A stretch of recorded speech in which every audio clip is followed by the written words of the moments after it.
झारखंड चुनाव में हेमंत सरकार दोबारा। जी हां, दरअसल चुनाव के दौरान जेएमएम ने हेमंत दोबारा का नारा तो दिया था, तब यह भरोसा किसी को नहीं था कि हेमंत सोरेन दोबारा से झारखंड की सरकार में लौट पाएंगे। और बीजेपी लगातार उनके खिलाफ माहौल बनाने में जुटी रही। बीजेपी के तमाम कद्दावर नेता इस तरीके से माहौल बना रहे थे कि जैसे झारखंड में दोबारा हेमंत की वापसी ही नहीं हो सकती है। लेकिन इस चुनाव में कुल मिलाकर देखा जाए तो भारतीय जनता पार्टी में शामिल होने वाले चंपाई सोरेन की स्थिति अब शायद खराब हो जाए, क्योंकि इससे पहले वो लगातार झारखंड सरकार में मंत्री और यहां तक कि सोरेन के जेल जाने के बाद मुख्यमंत्री की कुर्सी तक पहुंच पाए थे। हालांकि सोरेन की वापसी के बाद जैसे ही चंपाई को मुख्यमंत्री की कुर्सी छोड़नी पड़ी, उसके बाद उन्होंने जेएमएम को बड़ा झटका दिया था और भारतीय जनता पार्टी की सदस्यता ग्रहण कर ली थी। इस दौरान उन्होंने तमाम तरीके से हेमंत सोरेन पर आरोप लगाया। यही नहीं बल्कि जेएमएम पार्टी को कई नई मुसीबतों में खड़ा कर दिया था। तब ये कहा जा रहा था कि अगर टाइगर के नाम से मशहूर चंपाई सोरेन अगर बीजेपी में जाते हैं तो यह जेएमएम के लिए बड़ा झटका होगा। लेकिन चुनाव में जनता ने इस बात पर मुहर लगा दी कि चंपाई सोरेन से जेएमएम और झारखंड को कोई फर्क नहीं पड़ता। शायद यही कारण है कि अब चंपाई सोरेन की सियासी लड़ाई भी धीरे धीरे अब खिसकती हुई नजर आ रही है। चंपाई अगर अपनी सीट भी जीत जाते हैं तो इसके बावजूद उनके लिए सबसे मुश्किल है विपक्ष में रह पाना, क्योंकि जिस हिसाब से वो सत्ता पक्ष में थे और मंत्रियों के पद पर कायम रहे, उस हिसाब से अगर देखा जाए तो चंपाई सोरेन के लिए अब ये नई लड़ाई होगी और इस लड़ाई में वो कितना कारगर होंगे ये आने वाला समय बताएगा। लेकिन कुल मिलाकर कहा जाए तो सोशल मीडिया प्लेटफॉर्म पर भी इसी बात की चर्चा तेज है कि चंपाई सोरेन ने जेएमएम छोड़कर गलती कर दी थी, और क्या इस चुनाव के बाद एक बार फिर से चंपाई यू टर्न लेंगे या नहीं, इस बात पर भी गौर किया जाएगा। हालांकि जब कल्पना सोरेन से रिजल्ट को लेकर और शुरुआती रुझानों को लेकर पूछा गया था तो उन्होंने कहा था कि ये अर्ली ट्रेंड्स हैं, और इसके साथ ही उन्होंने झारखंड की जनता, बड़े बुजुर्गों को उनकी आशीर्वाद के लिए धन्यवाद भी किया था। सुनिए कल्पना को। अभी अच्छा कुछ हमको भी नहीं पता है। 50 प्लस है, 50 प्लस है, गजब आपका। किस तरह से अभी रुझान और रिजल्ट, अभी जो नतीजे दिख रहे हैं, क्या कहना चाहिए? 50 के लगभग आंकड़े जेएमएम छू चुकी है, लगभग बहुमत की सरकार बनने जा रही है। जो जनसभाएं और जिस तरह कनेक्शन हुआ है, क्या कहना चाहेंगे? देखिए, मैं अभी फिलहाल के तौर पे यही कहना चाहूंगी, क्योंकि काउंटिंग अभी भी चल रही है, तो हम लोग जब इतना इंतजार किए हैं तो बस कुछ घंटों का और इंतजार हो जाए।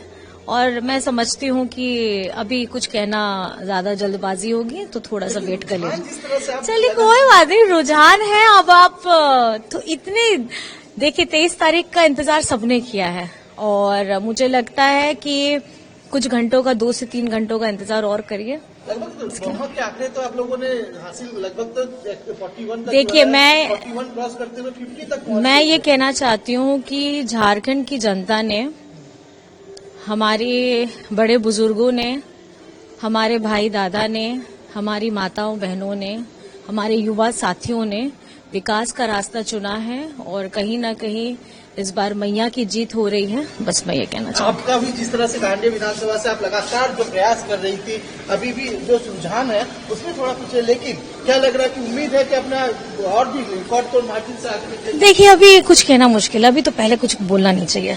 खत्म होने दीजिए, खत्म होने दीजिए। हमको पूरा विश्वास है, पूरे झारखंड प्रदेश में, कोलान से लेके संतरपड़ा से पूरा झारखंड प्रदेश में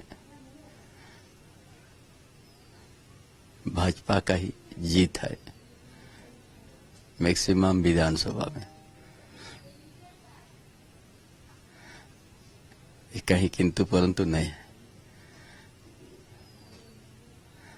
और सरकार भी बनेगी, भारतीय जनता पार्टी का ही बनेगी, इंडिया गठबंधन का ही बनेगी। क्या कारण है कि आप इतने कॉन्फिडेंट हैं? विश्वास है।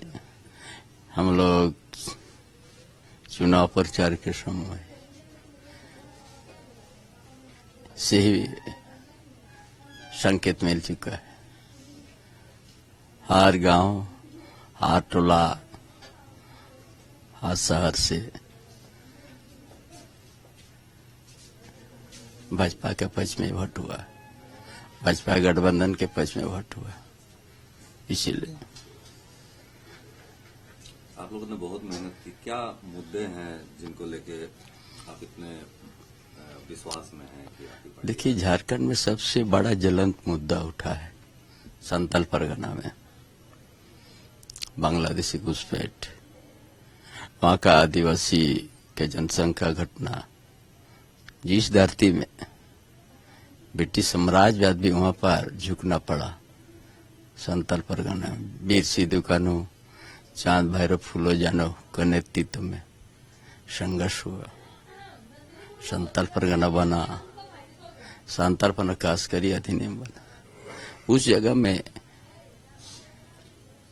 बांग्लादेशी घुसपैठ, वहां का आदिवासी का जमीन का कब्जा, आदिवासी महिला के साथ जबरन शादी करना और उसी जगह में जमाई टोला बनाना, ये दुर्भाग्य की बात है।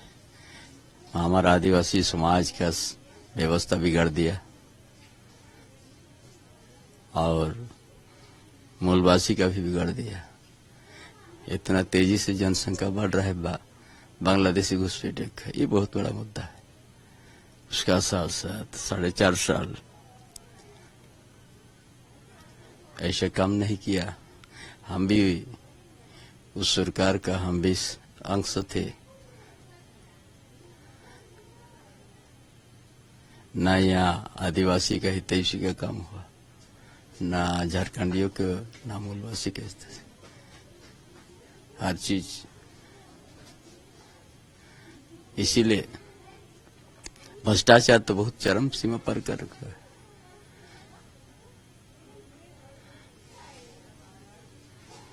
इसीलिए इस बार का चुनाव में भाजपा गठबंधन की ही सरकार बनेगी। अभी तो 7, 7:30 हो रहा है और 1-1.5 घंटा के बाद आप लोग का सारा फिगर आ जाएगा। हम बोल रहे हैं जो वही आएगा। सब तरफ यही चर्चा है कि कौन बनेगा मुख्यमंत्री। देखो, वो तो दल है बड़ा, सबसे बड़ा दल है भाजपा देश में, और वहीं से तय होगा। फिर उसके बाद विधायक के बीच में चर्चा होगा और वहीं से ना कोई बनता है नहीं बनता है ना, इससे बड़ी तय कर लेगी।